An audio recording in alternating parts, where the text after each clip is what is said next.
하나님은 경외하는 사람을 찾으신다. 여호와를 항상 내 앞에 모시며.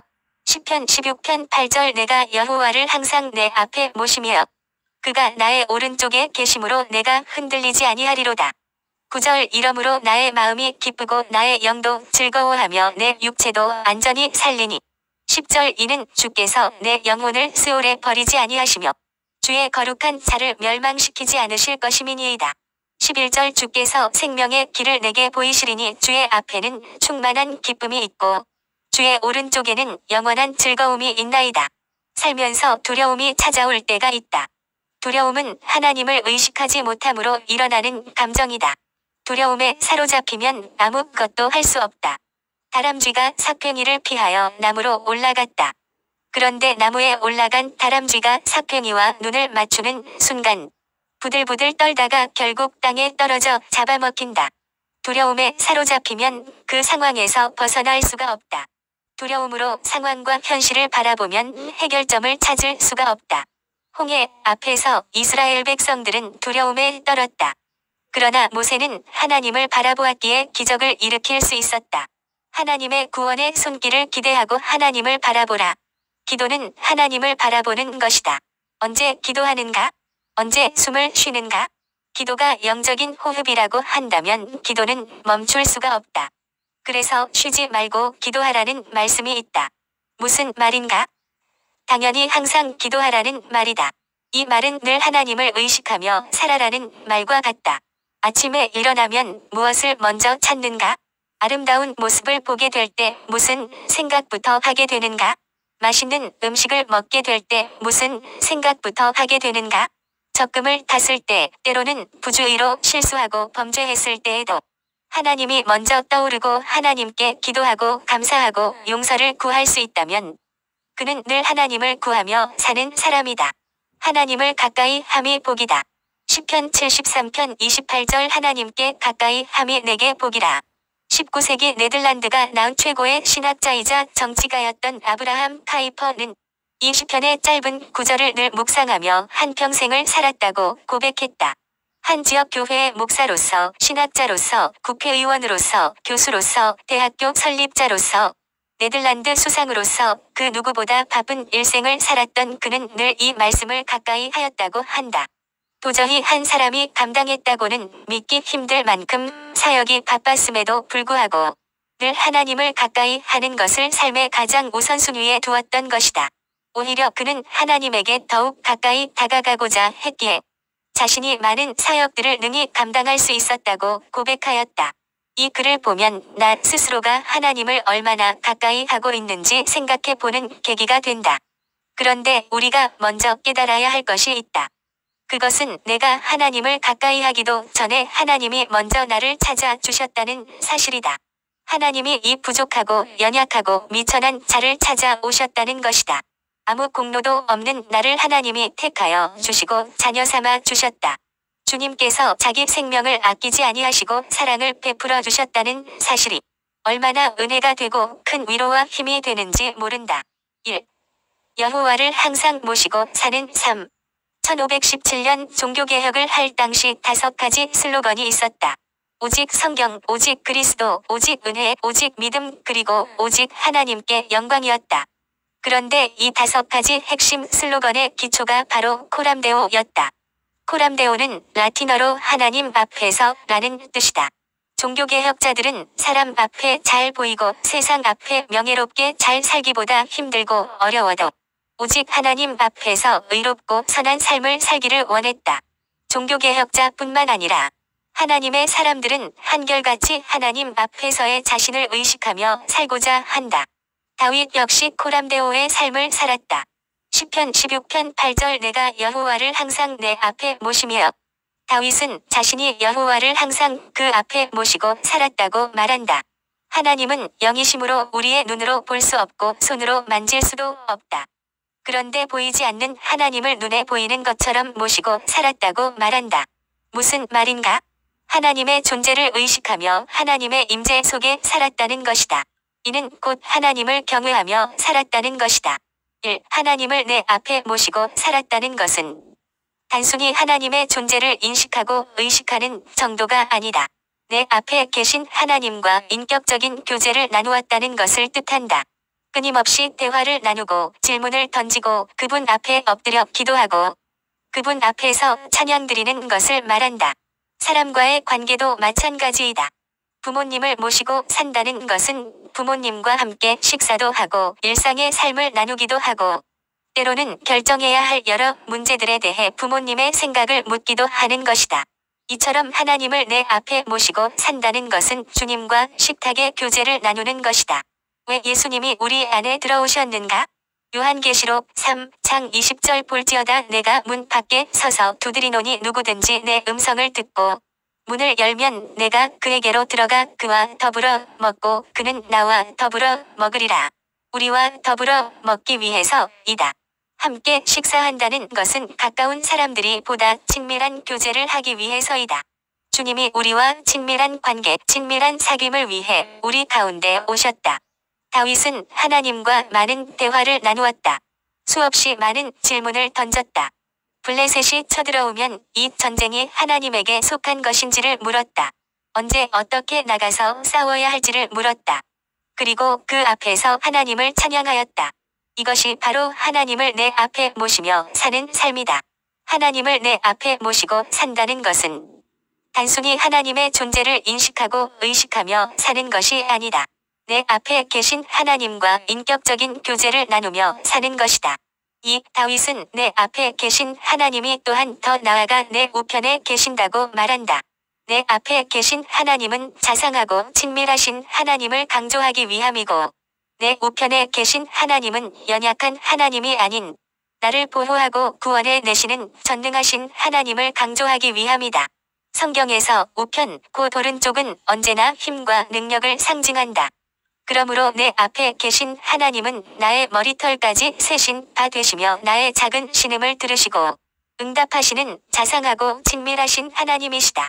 반면에 내 우편에 계신 하나님은 어떤 상황 속에서도 나를 보호하고 구원하시는 전능하신 하나님이시다.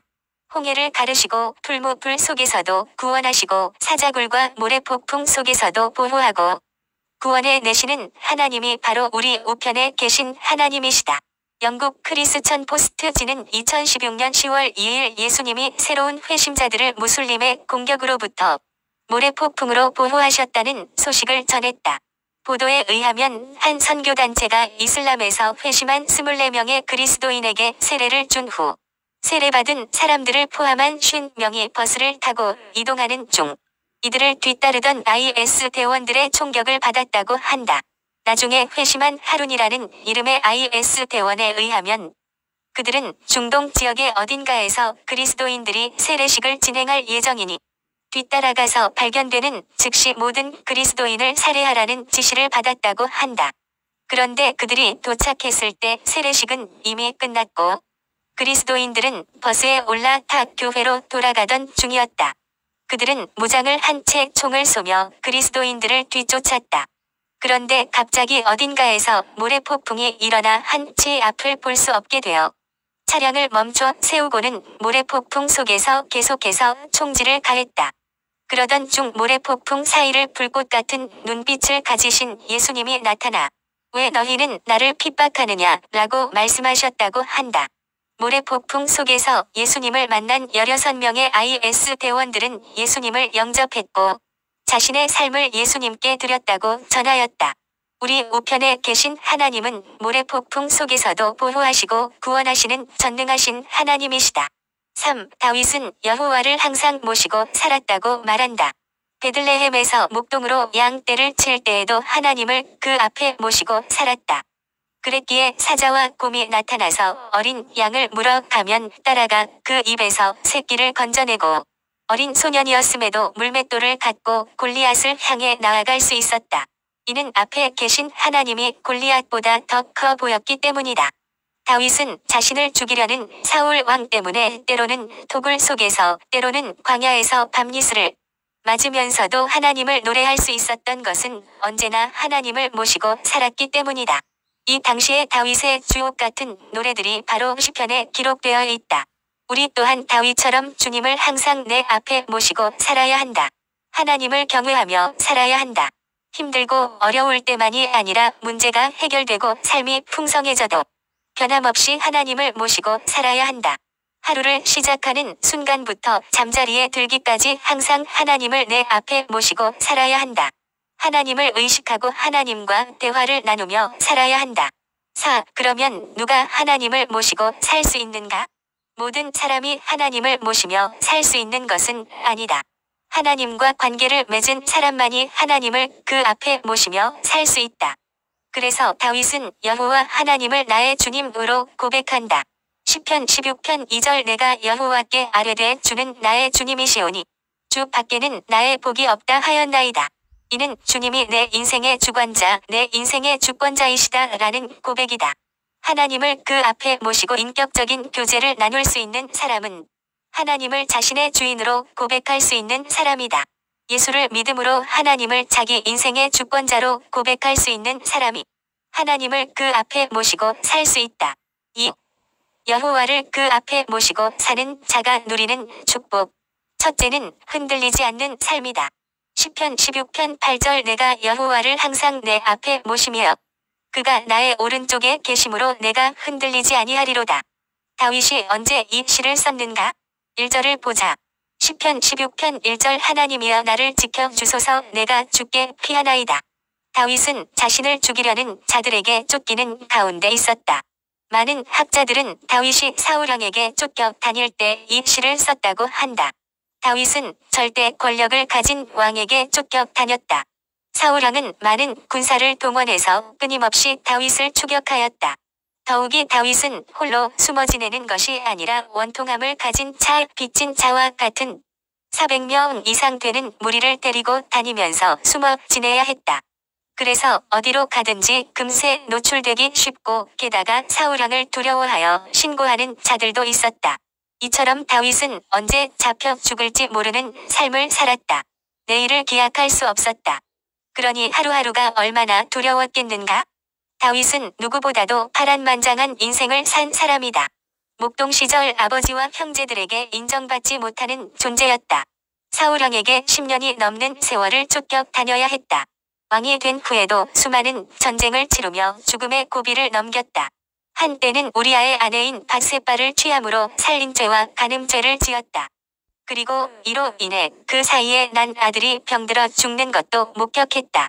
아들 암논이 누이를 범하고 또 다른 배다른 아들인 압살롬이 암논을 죽이고 결국은 다윗 왕을 배반함으로 다윗은 왕궁에서 쫓겨나 눈물을 흘리며 피난을 가야만 했다.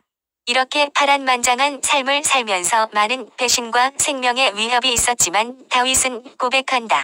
시편 16편 8절 내가 흔들리지 아니하리로다. 시편 62편을 보면 다윗은 사람들이 자신을 죽이려고 공격하고 거짓을 말하고 저주를 하였지만 오직 하나님만 바라보겠다고 한다.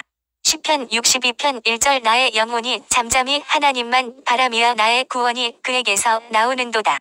그리고 그 어떤 상황에도 흔들리지 않겠다고 고백한다. 시편 62편 2절 오직 그만이 나의 반석이시요 나의 구원이시요 나의 유세이시니 내가 크게 흔들리지 아니하리로다. 내 앞에 계신 하나님을 바라보기에 흔들리지 않겠다는 것이다. 다윗은 시편 3편 6절에서도 이렇게 고백한다. 시편 3편 6절 천만인이 나를 애워싸 친다 하여도 나는 두려워하지 아니하리이다. 다윗은 흔들리지 않는 삶을 살았다. 왜냐하면 문제를 보지 않고 자신이 처한 상황과 환경을 보지 않고 앞에 계신 주님을 보았기 때문이다. 아니, 앞에 계신 주님을 모시고 살았기 때문이다. 우리는 다윗처럼 흔들리지 않는 인생을 살기 원한다. 하지만 풍랑이 없는 인생은 없다. 하나님의 사람은 풍랑이 없기에 흔들리지 않는 인생을 사는 것이 아니라 풍랑과 폭풍 속에서도 흔들리지 않는 인생을 사는 사람이다. 바울이 죄수의 신분으로 로마로 향해 갈 때 유라굴라라는 광풍을 만나게 되었다. 사도행전 27장 모든 사람이 죽음의 순간만을 기다리며 두려움 가운데 있었다. 그런데 오직 한 사람 바울만은 두려워하지 말라고 하며 그들에게 소망을 말한다. 하나님이 보내신 사자의 음성을 들었기 때문이다.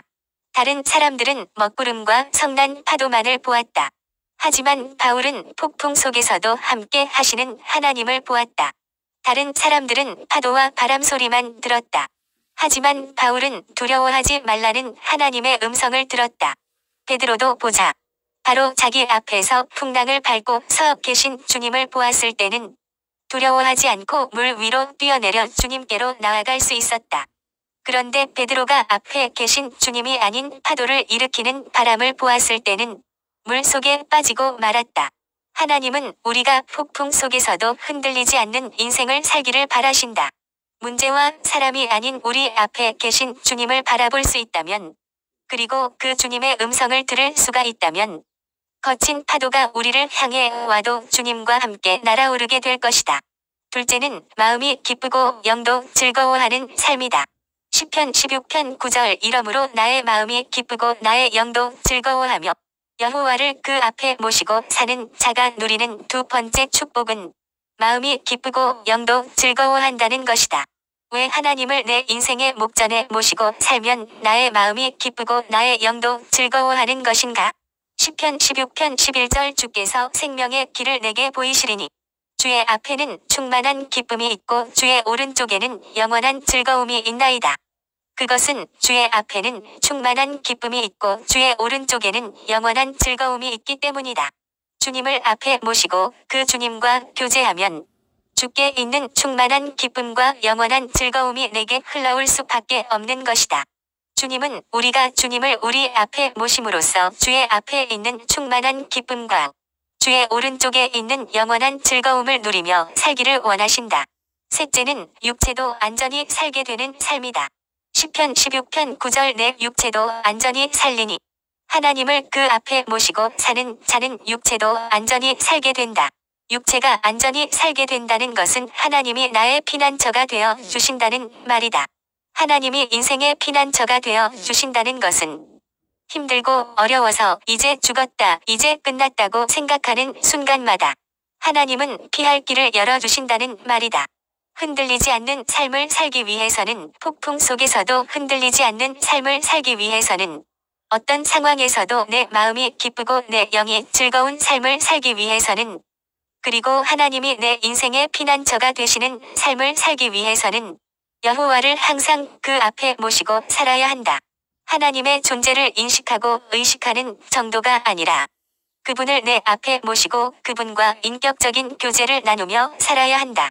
하나님은 이렇게 다윗처럼 하나님을 경외하는 자를 찾으신다. 주님이 우리 가운데 오신 이유는 우리와 함께 살기 위함이다. 마태복음 1장 23절 보라 처녀가 잉태하여 아들을 낳을 것이요 그의 이름은 임마누엘이라 하리라 하셨으니 이를 번역한즉 하나님이 우리와 함께 계시다 함이라. 그리고 예수께서 부활하신 후에 갈릴리에 나타나시어 하신 말씀도 우리와 함께 하신다는 것이다. 마태복음 28장 20절 내가 너희에게 분부한 모든 것을 가르쳐 지키게 하라. 볼지어다 내가 세상 끝날까지 너희와 항상 함께 있으리라 하시니라. 주님은 우리와 함께 살기 위해 죽으시고 부활하셨다. 데살로니가전서 5장 10절 예수께서 우리를 위하여 죽으사 우리로 하여금 깨어 있든지 자든지 자기와 함께 살게 하려 하셨느니라.